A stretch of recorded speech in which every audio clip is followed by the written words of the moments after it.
निश्चित 8 निवडणुका म्हणजे जवळपास 40 वर्षाचा काळ हा मोठा काळ आहे।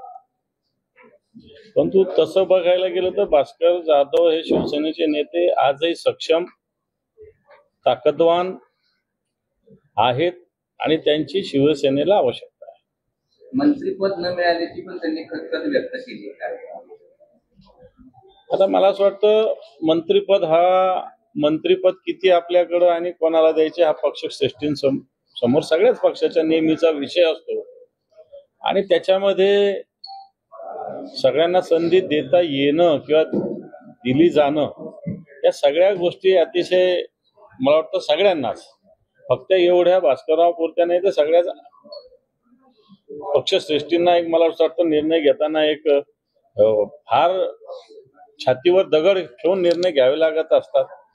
भास्करराव जाधव तसे सक्षम आहेत, मंत्रिपद काय त्याच्यापेक्षा महत्वाच्या जबाबदाऱ्या तर पेलू शकतात तेवढे ते सक्षम आहेत असं मला तरी वाटतं। संजय लाखे पाटलांनी जे राजीनामा